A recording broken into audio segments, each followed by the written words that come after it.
to develop an athlete and take them to the highest level of boxing, which is how do you actually create a world champion level fighter or a top champion? You could either be in the Olympics or you can be in the national tournaments, the Golden Gloves. How do you take these guys from the bottom to the top? Is there a recipe? Absolutely. And that's exactly what we're going to cover today. So we thank you guys for taking the time to tune in. And if you've never watched us, what we do is really, we are the voice of boxing from the top to the bottom, whether it's the business, knowing how to actually get into the sport of boxing, or if you are someone who's actually active in the sport, whether you're training or if you compete or if you're just an official, the insight is going to be the thing that changes everything. So our conversation today will give you real clarity on, is there an actual recipe? Yes. And we will tell you all of the 4 phases that you have to experience when you are going into the sport of boxing. And here are a couple of things that I want you, if you are a trainer, to take into consideration when you have an athlete. You have to learn not to get in their way and allow your ego to trip them up. So, how do you allow this to happen? You have to take great consideration to when you're developing a guy that he's here to learn all of the things that's necessary. And sometimes, as trainers, you can get caught up with what you used to do. Maybe you competed or what your trainer shared with you. But if you want to make it to the highest levels of boxing, you have to take a page out of people who did it at the highest level. What was their recipe?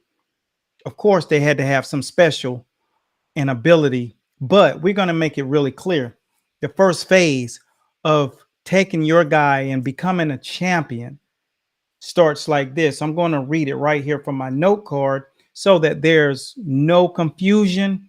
And hopefully, you find great concept inside of this because we want you all to really get into why we do what we do. So, the first phase of this is what we call the 4 phases of a fight that a fighter will experience is called one, the comfort stage. And what exactly does that mean, Coach Bradley? Well, the first thing that means is the comfort stage is where you know what you did in camp, and this is the familiar territory that you're in. And what will happen in that phase is that you'll feel yourself, your ego will come into play, your comfort zone, the anxiety leaves from when you walk down that aisle. And then you get your opportunity to go back to the corner and report a good report. But the reality is there are 4 phases to this fight. So we're going to stay on script. So be patient.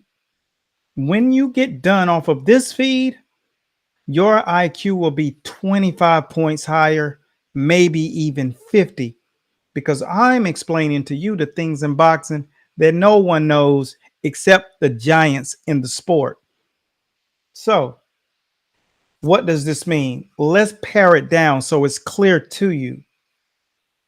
When I speak to this phase of coming back to the corner and being comfortable, this basically sets you up for failure most of the time. Believe it or not, it sounds like it's good, but that false narrative starts to come into play. So there's a false narrative, but any particular style can win the title.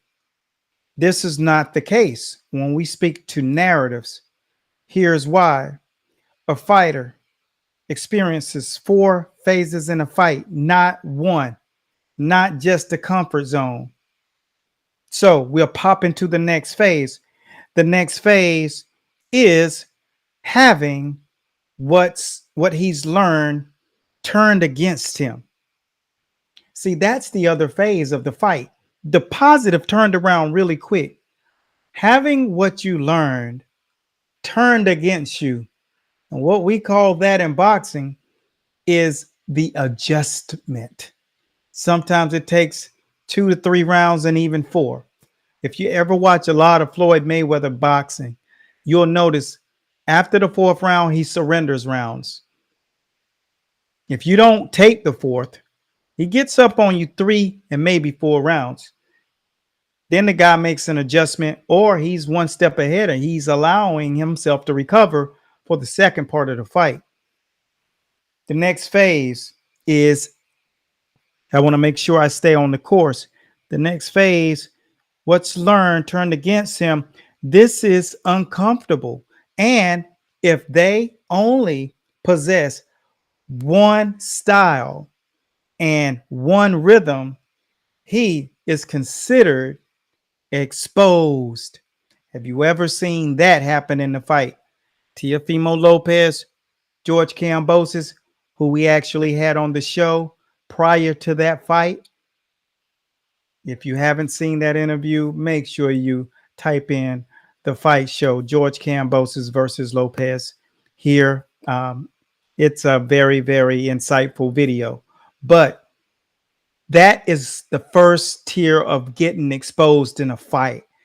And why I said that the coach should set the fighter up for success and not stand in his way is because the coach sometimes only teaches the guy what he wants to teach him, not what he needs to learn. And a lot of these times, that's because the coach doesn't actually have a deep enough pedigree to dig into that bag of tricks. You following what I'm saying? You see this in current boxing right now, where guys come in and they front run. One of the guys that was known for what we call front running in the sport, Zab Judy, come out strong, blazing the first 2 or 3 rounds. He did it against Floyd Mayweather. He'll blaze you, but then that gas tank start running low. It starts to run low. He starts to become real average. So these are the phases as we continue to move into it. Once you have it turned against you, then you go into the next phase, which is acceptance. This phase, you have to learn, is not the phase that you want to ever be in, but it's where 88% of the game ends up. Okay. In the acceptance stage. And I'll take 1 second and I'll read it to you verbatim.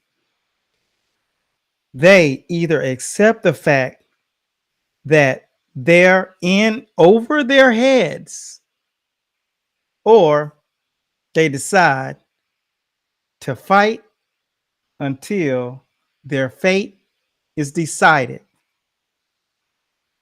That says it all. They realize they're in over their head, so they just fight until their fate's decided. So that's what you call, and we all know it as survival mode. They know that they're in over their head, but why? We look at this as the uneducated coaches, the coaches that just lack the level of education that it takes to operate at the highest level of boxing. I have the liberty to have 3 generations placed before me that I was able to learn from and understand that it takes so much more than being able to box good in one style of boxing. There has to be ability to change rhythms up. And if you only have one rhythm of boxing, one algorithm that will supersede what the opponent needs to do. So it's not warranted that you set yourself up for failure. Special shouts out to Yusuf. Use your original picture, brother. You're an awesome brother. Special shouts out to you. Toronto in the house, the School of Boxing. Now, as we move into this next phase, the next phase, which is the final phase, the reason why I got into this, and I'm going to share this final phase with you, is to turn the pendulum and make it swing in another direction. You are on YouTube searching for answers because you lack answers. You do not understand how in-depth boxing is. But I tell any of you, go buy a scalpel, go buy an entire surgical kit. It does not make you a surgeon unless you get your PhD and go through your residency and the process. That's what boxing is.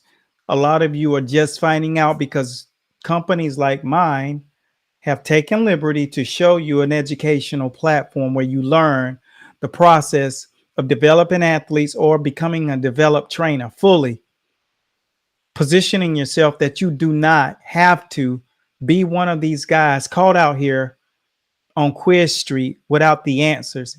And a deer in headlights is not attractive, and your fighter can see that. So therefore, we created Top Trainer University online so that you understand that there is curriculum that goes with knowing how to do this. So my brother here can speak specifically to that. And for the most part, it's so important. So as I speak to that, here's the final phase. The final phase is the reality phase. This is where you realize that you must know more. You must know more. Meaning you need to know more in order to operate back to the verbatim, or you have more to show. You knew you had more and you have more to show, but someone's pulling your strings that lack the level of IQ that you need to have instructed to you. I'll finish. You have trained properly for this moment and are prepped. You possess the muscle memory, and now is the time to use it. This is the final phase. This is where you realize that you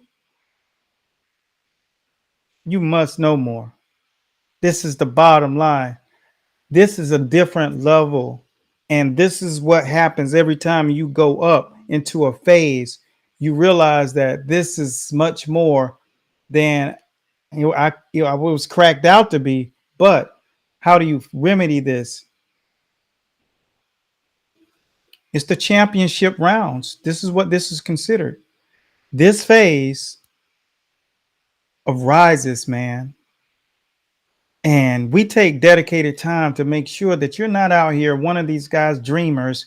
I want to be champion, but you have no process in place.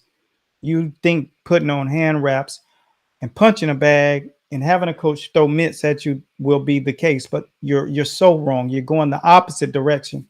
But the reality is this: you either have it or you do not. Okay, that's the bottom line. You can't call upon it if you haven't emerged new rhythms in your training camp. You got to have all different types of rhythms when it comes to going up against styles, because soon you will have to face the dragon. New dexterity and endurance throughout the body. When we speak to this endurance throughout the body, it's not about running and throwing tires and running heels, doing burpees. It's about the dexterity, the density of the body.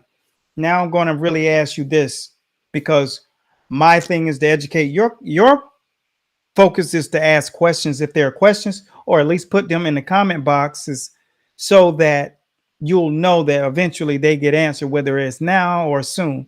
But if your questions are really, really positioned right, you can email them to us, support@masterboxingllc.com, or you can go up to our website, masterboxingllc.com, and submit your question. Because when this is all said and done, if you are ever thinking about having a career in the sport of boxing, there's going to be something that you learn every single time. And you do not want your guys turning that on you. If you are a trainer, you do not want your fighter turning on you. And if you, the fighter, you don't want to lack the muscle memory that's necessary inside of that ring. If your coach is calling for a different speed jab to the belly, hook up top, or hooking off of the jab, that the muscle memory is really there. This is what guys run into. They didn't execute it enough. So herein lies an answer, a cure. This next facet I'm going to lay out for you, which is it's the championship rounds. This takes place. This is arises. So 100% of the time, let me drop this on the screen real quick. I think I have a question. Would you rather advise a HW boxer to train his power over technique and endurance? You never, power is only a asset. It's not boxing. So the only place that power matters is in powerlifting. At the highest level of boxing, people can actually take punches. Chris Rock took a punch from a heavyweight the other night. In boxing, people can take punches at the highest level. Kovalev stopped knocking guys out because he started fighting much better endurance, better dexterity guys.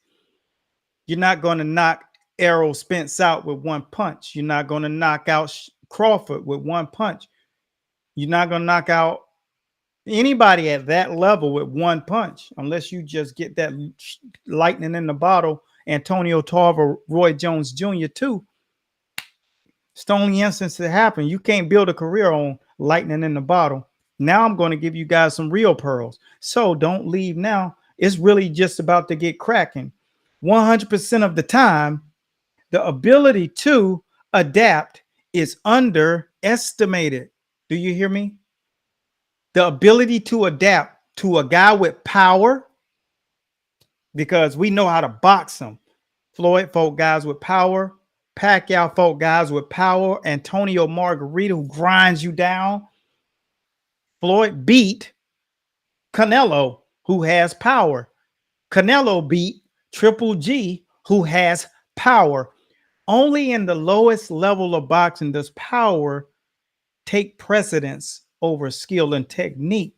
But soon as those guys get up to fighting us, we pull their ears off because everything's a shock. As Tyson when he fought Holyfield, how little power mattered, because we know how to suffocate it. We know how to drown you in your own sweat. And then we know how to push you back and through the ropes and put you down and make you quit. That's boxing. 100% of the ability to adapt, they underestimate this. So the loser always walks away remembering the trash talk prior to the fight and resentful to their coach for not having them properly prepared and aware. And this is what people who are not from boxing think. That's you, no matter what, unless you walk down the aisle in high level training camps, and people like myself who just recently did film study with George Kambosos prior to his fight. I make sure that the guys who are at the top of the food chain, the trainers, understand the things that they need to do, aiding Kenny Porter in conversations virtually for their fight against Errol Spence in that camp. I knew everything that they were doing in camp. He was messaging it to me. The reality is, look, man, the sport, it goes very far up. So where you are, you're not even in the dirt yet. You're under the ground. So you got to learn what gets you above that ground, the ground zero. And then knowing that you're going in the right direction. Now you're going to learn this. Okay. The key points to note about this, which is so important to you to note, and skills you must possess are as follows. And this is to my friend Larry. as well. You listen up close because this you can't run from, you can't escape it. When we speak rhythms, this means more than two or three punch algorithms, my friend. So if you coming in there wanging with that power, my dear friend, what's going to happen? Habits and timing. If you do not possess a variation, your timing will be calculated and adapted to, and you will soon be getting countered by those same punches you love. So if you love to throw that hard hook to the body, soon you're going to get countered with an uppercut. If you like to throw that big hook up top, boom. Next thing you're going to get is that shot under, the uppercut to the chin. You don't even see it. It's a blind shot. And this is what I mean by falling in love with all of these different variations of attributes, is what we call them: speed, power, height, size, strength. When you get caught up with that, you find yourself in a very dark place in boxing. I agree. Style like Wilder's isn't sustainable in the long run. And you know what? He sustained it about as long as anybody ever has who lacked certain things. But let's not get it twisted. He didn't look good doing what he did, but he had a great fighter's instinct. It's the only reason he knocked out 40 guys. It wasn't just the power, it was the knowing when to throw punches. It didn't look pretty, and no, he wasn't groomed as a great amateur fighter. He would have never looked really good anyway because of his awkward build of broad shoulders, long, thin legs, extremely long arms. But he made it work. He's only lost to one man, and that just happened to be the greatest boxer in the heavyweight division, and mostly can be considered pound for pound in boxing.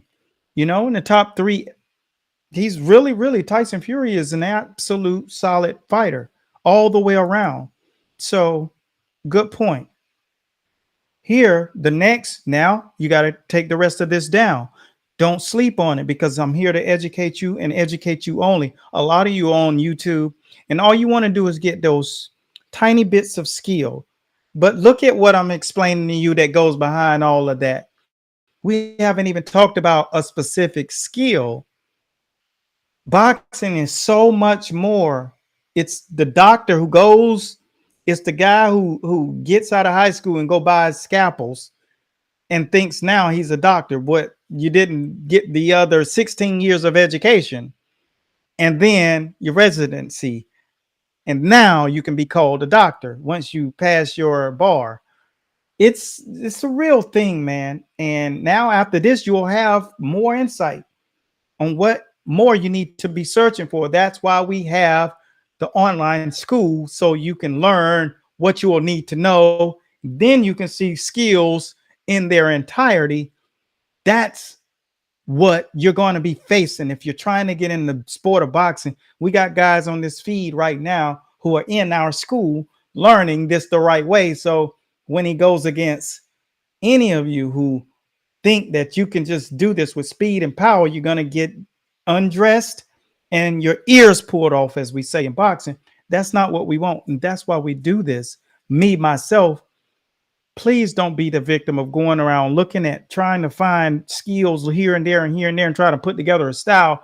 Style does not come from that. It's about being an expert at the fundamentals and then developing from that phase on. The next reason is your opponent's body will adapt to your power. Okay. That's just going to happen. I want to make sure I didn't timing. If you do not possess the variations of timing, they will adapt counter. Okay, so I'm on the right spot. Here we go. This is the food for thought.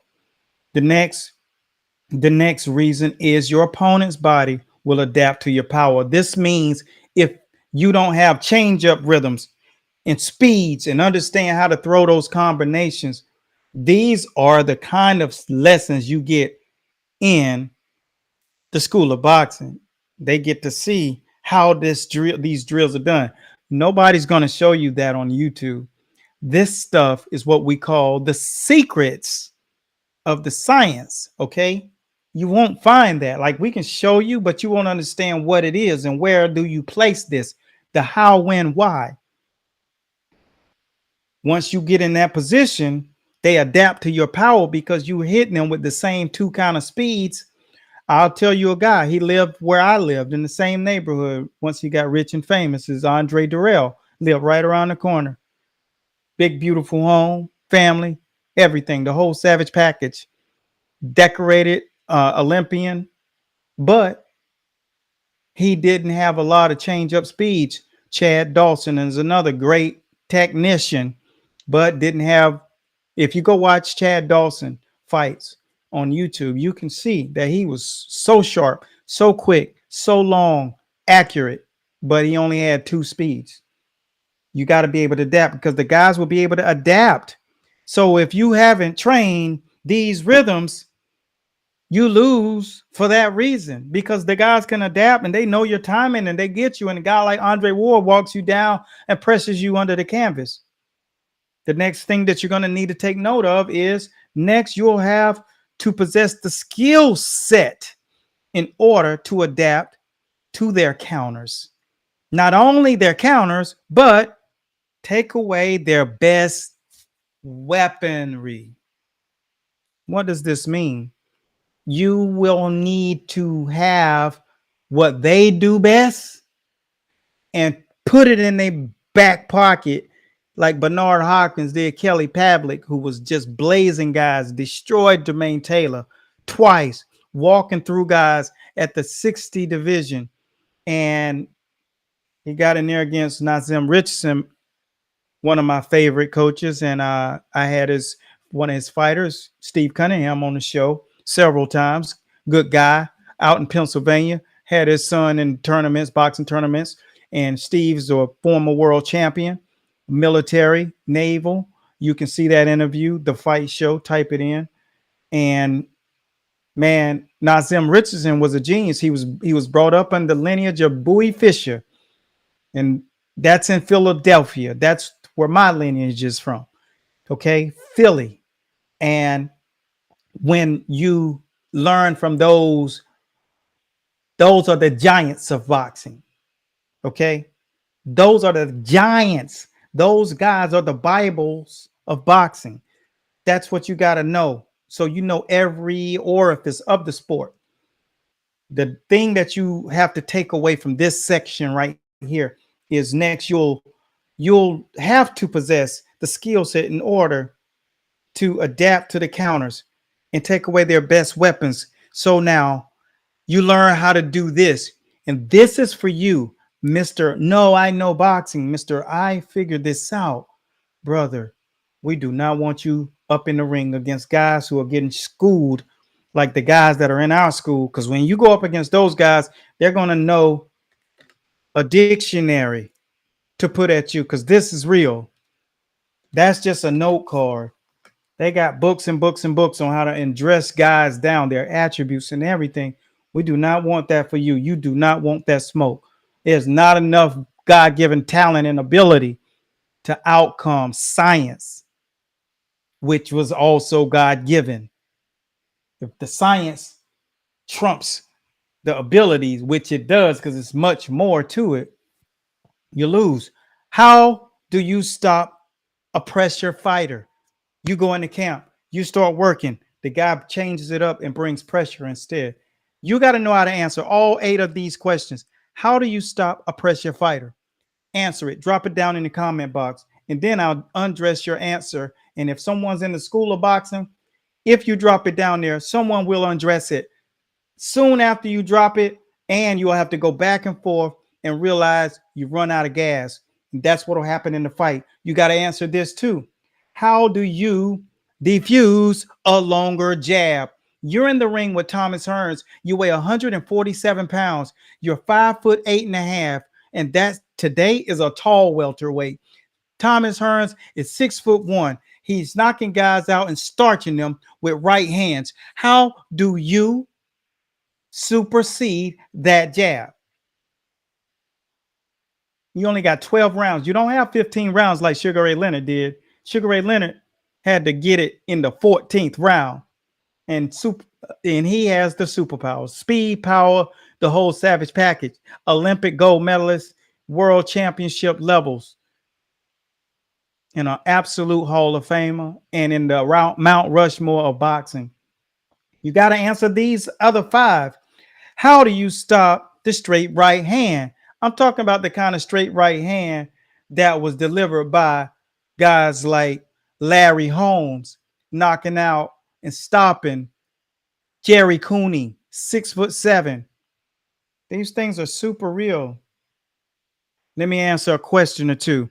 Is it true that some people have the spark when they first start boxing natural abilities? Yeah, and then they get their butts kicked too, because you can't beat something that you don't understand. You're not born with science. You're born with talent, speed. You have a good IQ, but when you come to the boxing gym, everything that you thought boxing was, you got to scratch it. Your feet, you thought you could dance, and then you had to learn Chinese. All right. You thought you had a good jab in the street, and then you realize there are 97,000 rules to a jab. How not to end up allowing your jab to get your whole head smashed in, because that's what the veterans in the gym will do to you when you're a young kid. Ask every young fighter when they came in there talking about, I got that street ability, and they ate it, seriously ate it. Next, after this, how do you stop an elusive Cutie style fighter? We're talking about someone like Chris Bird, someone who's super slippery, the kind of guy you can't hit with a clean shot. Tyson Fury, when he's cutie in his cutie phase, you can't do anything with him. You can't touch him. Sweet Pea Pernell Whitaker. Like, there are rules on how to do this, and you don't know them, most likely. And if you do, there's levels that you do know how to stop, and then there's the level you don't. When he take you into the matrix, like he did Julio Cesar Chavez Sr., and he hardly landed a punch on Sweet Pea. How do you fight off the ropes? Literally, with your back on the ropes and Marcos Maidana's raking you to the body. How do you defend in the corner against a barrage of punches? Canelo got you in the corner, and he's throwing throwaway punches at you. How do you stop that? How to hurt a fighter who is more dense than you, Rocky Marciano, or heavier than you naturally once he comes into the ring, 12 pounds heavier than you. These things really happen. This is the reality. How do you adapt to a fighter who's defeating you due to their style? Bud Crawford, that they brought into the ring that night that you had not seen before. This is what I mean. You have to learn. You're asking the person who's created it. What is this? Where do you get the knowledge like this? Where do you get the answers to this? You're asking the person who created the knowledge. I created the questions. And in my lineage, they created the Bible of boxing. And so I possess the secrets of boxing. And it's called the Champions Bundle. And it's everything boxing. And for the styles that weren't mastered all the way, like a lot of you love Mike Tyson, but that peekaboo is only for several people. We've mastered it so that anybody can use it. We got fighters out here that's fighting in the UFC, MMA, using peekaboo tactics, but in our methods, our system, we broke it all down. We know the shortcomings. We can fight going forward. We can fight going lateral. We can fight going off the back foot, which you couldn't do that with that style before. Floyd Patterson, Tyson, and Jose Torres, all forward fighters. They couldn't fight going backwards. We fixed that. We made sure all of these adjustments were there. Philly Shell style, we made it so it's not just a defensive style, but we made it so it's an offensive style. We walk you down and grunt walk you into a corner and push you back all night like we were in the peekaboo. And we merge our system and our styles. And being in the third generation, that's what the Champions Bundle is all about. It exudes expertise. It is the lineage. It is the science. It is the Bible of boxing. So the trainers who are out there, you got to learn it the right way. Email us support@masterboxingllc.com if you want to get on the call and learn about how this all works. And you got to have money in your pocket to purchase something like that that's going to change you and your program and your impact and your new lineage, because now you're generation 4 in this sport. It's a real thing. Email us, leave it down in the comment box that you're interested in learning the right way. That's what our job is. This is not our wheelhouse. This was our focus, but now our focus is showing you the map to get to the promised land, because when it's all said and done, we're in the top upper echelon of boxing. Everybody that matters in boxing, that's who is in our circle. We do business, we conversate, we make sure that the fighters and the managers and the promoters and the sanctioning bodies all have great relationships, and we help move problems off of their plates. So right now, take advantage of the opportunity to learn more. And we thank you for taking the time to tune into the channel. Make sure you tell a friend about us, because this series will continue on and on. We will next conversate about how to take your current situation and learn how to open yourself a gym, get your credit in the right place so you can really dive in, get loans, learn how to do these things through us. Because when I was coming up in the sport, late 90s and early 2000s, I didn't have that knowledge. I had the luxury of having 3 generations of boxing knowledge put in my lap and opportunities, but I didn't have the wherewithal of that. So I'm able to help you guys. So stay connected to the channel. Tell your buddies to come join us over here tomorrow, same time, same bat station. This is Master Boxing, where you get the full, complete knowledge of the secrets of boxing. Special shouts out to my brothers in the School of Boxing. Register online. It's a place where you can now shine. And I'll see you soon in the winner's circle. Peace out, guys.